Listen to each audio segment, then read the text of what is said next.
انسان کو یاد کرایا ہے کہ تو نے عبادت اپنے رب کی کرنی ہے، اور فرمایا رب تمہارا وہ ہے جس نے تمہارے لیے زمین کو فرش بنایا ہے، آسمان کو چھت بنایا ہے، اور آسمان سے پانی برسا کے تو زمین سے پھل اگائے ہیں، رزق لکم، وہ بھی تیرے کھانے کے لیے اگائے ہیں۔ وہ جو آسمان سے بارش برسا کے زمین سے سبز اور پھل اگائے ہیں تو وہ بھی تیرے لیے۔ جب سارا کچھ تیرے لیے بنایا تو بھی تو عبادت کرنا اپنے رب کی، پھر کسی کو اس کا شریک نہ ٹھہرا۔ ایک چیلنج بھی کیا قرآن مجید نے اس رکوع کے اندر، کہا کرتے تھے مکے کے لوگ کہ آپ قرآن مجید کی آیتیں نبی کریم علیہ السلام سے کہا کرتے تھے کہ معاذ اللہ آپ خود بناتے ہیں، بنا کے لاتے ہیں۔ تو اللہ کریم نے فرمایا وَإِن كُنتُمْ فِي رَيْبٍ مِّمَّا نَزَّلْنَا عَلَىٰ عَبْدِنَا فَأْتُوا بِسُورَةٍ مِّن مِّثْلِهِ، اگر تمہیں شک ہو نا اس میں جو ہم نے بندہ خاص پہ نازل کیا ہے تو تم بھی اس جیسی ایک صورت بنا کے لاؤ۔ پڑھے لکھے تو تم بھی ہو نا، مکے میں تم بھی رہتے ہو، تو ایک صورت بنا کے لاؤ۔ قرآن مجید ہم سے چھینا گیا ہے سازش کے تحت، اس لیے کہ جس قوم کو قرآن آ جاتا ہے نا پھر کوئی کافر اس کا مقابلہ نہیں کر سکتا۔ دیکھیں نا اگر کافروں کے پاس جواب ہوتا قرآن پاک کا تو بدر اور احد میں نا کوئی آیت بنا کے لاتے، قرآن کے مقابلے کی تلواریں لے کے نہ آتے، ان کے پاس جواب ہی نہیں تھا۔ اور قیامت تک کسی کافر کے پاس قرآن مجید کا کوئی جواب، قرآن کا کوئی جواب، قسم اللہ کی جواب کوئی نہیں، قرآن کا اس کا کوئی جواب نہیں۔ کیا بات ہے قرآن پاک کی۔ وہ ایک دفعہ مسلمہ کذاب بے ایمان کہنے لگا میں نے بنا لیا ہے قرآن پاک کا جواب، معاذ اللہ۔ جواب کیا بنایا؟ وہ سورت ہے نا القاریۃ ما القاریۃ وما ادراک ما القاریۃ، کھڑکھڑانے والی کیا ہے، کھڑکھڑانے والی تمہیں کیا پتا کیا ہے کھڑکھڑی، قیامت کا ذکر ہے۔ کہنے لگا میں نے اس جیسی سورت بنا لیا، تو کیا بنایا؟ الفیل ما الفیل وما ادراک ما الفیل۔ کہنے لگا ہاتھی، تمہیں کیا پتا کیا ہاتھی، تم کیا جانو کیا ہاتھی۔ تو پاس جو اس کے اپنے بیٹھے تھے نا چیلے، کہنے لگے چپ کر جا، سارے زمانے کو پتا ہے ہاتھی کیا ہوتا ہے۔ تو پاگل ہے، اس کے دو کان ہوتے ہیں، ایک سونڈ ہوتی ہے، چار اس کے پیر ہوتے ہیں۔ بیوقوف آدمی قرآن کا مقابلہ کرنا ہے تو وہ چج کے ساتھ کر، پاگلوں کی طرح مقابلہ کرے گا، جوتے کھائے گا بھی ہمیں بھی پڑھوائے گا۔ تو قرآن مجید کا کوئی مقابلہ کر سکا؟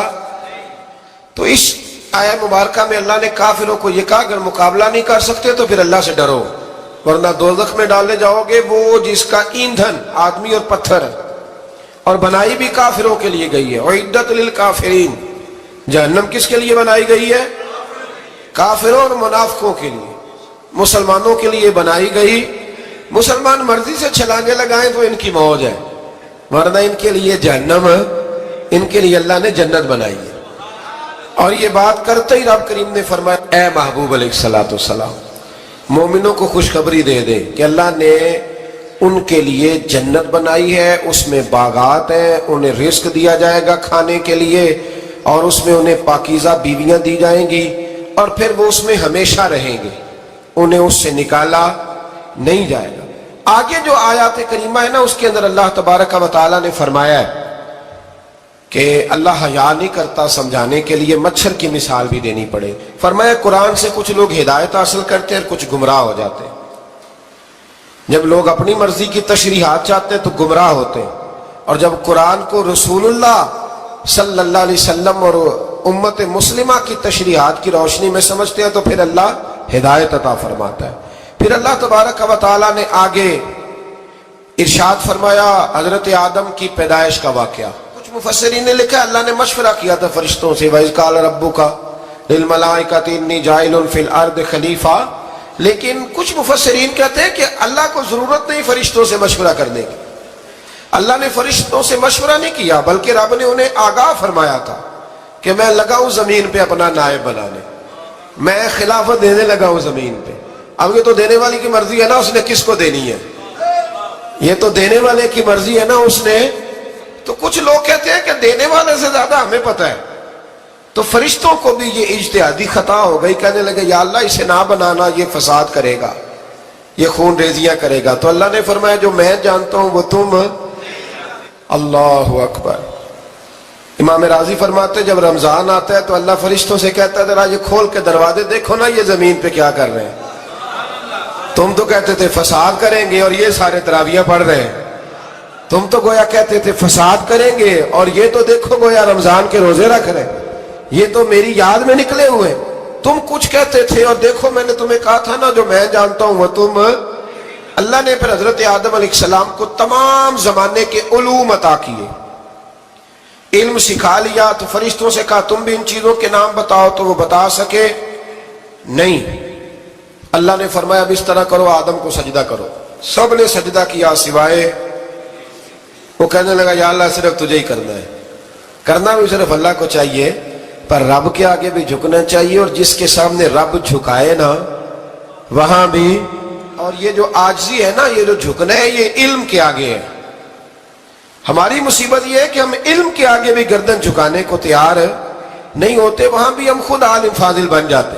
تو فرمایا کہ سب سے کہا سجدہ کرو، سب نے سجدہ کیا سوائے ابلیس کے۔ تو پھر ہوا کیا، وکان من الکافرین، وہ کافروں میں سے ہو گیا۔ پھر اللہ نے حضرت آدم کو اور جناب حوا کو نا مقام دے دیا جنت میں رہنے کے لیے، اور کہا سارا کچھ کھانا، درخت کے قریب نہ جانا۔ ابھی آپ کسی سے کہہ دیں تھوڑا سا کہ پیچھے نہ دیکھنا، یعنی اگر میری سمجھ لیں ادب کی وجہ سے کوئی 1.5-2 منٹ یا 6 منٹ نہیں بھی نہ دیکھے گا تو سوچے گا ضرور کہ پتہ نہیں اب پیچھے کیا ہے، مصیبت کیا ہے۔ یعنی آپ کہہ کے دیکھ لیں کسی کو، پیچھے نہ دیکھنا، فطرت ہے نا انسان کی، وہ جستجو کرتا ہے، کہا اس درخت کے پاس نہ جانا۔ تو حضرت حوا سلام اللہ علیہ کہتے ہیں دل میں خیال رہتا تھا کہ آخر ہے کیا درخت کے پاس۔ یہی انسان کا عقیدہ توحید ہے کہ جہاں سے رب منع کر دے وہاں وہ منع ہو جائے، اور یہ ان کی خطا نہیں تھی، یہ اللہ کی حکمت تھی، چونکہ رب نے تو پہلے کہہ دیا تھا بنایا ہی زمین کے لیے، تو یہ تو سارا کچھ ہونا تھا تو زمین پہ آنا تھا نا۔ تو حضرت حوا اور جناب آدم کے پاس شیطان آیا، اب اس کو نکال تو دیا تھا پر ابھی اس کا جنت میں آنا جانا بند نہیں ہوا تھا، یہ بھی اللہ کی حکمت تھی۔ تو وہ کہنے لگا تمہیں پتہ ہے بعد میں مر جاؤ گے؟ تو حضرت حوا کہنے لگی کیا موت بھی آئے گی؟ کہاں، اس کی تکلیف بھی بڑی ہوگی، تو پھر بچیں گے کیسے؟ تو کہنے لگے پھل کھا لو اس درخت کا۔ تو بچنے کے لیے پھل کھایا تھا، جس طرح لوگ آج بہت سارے کام بچنے کے لیے کرتے ہیں پر بچ سکتے، بچنے کے لیے پھل کھایا تو اللہ نے فرمایا زمین پہ چلے جاؤ۔ تو حضرت آدم زمین پہ آئے، پھر کئی 100 سال روتے رہے۔ فَتَلَقَّى آدَمُ مِن رَبِّهِ کلمات، تو پھر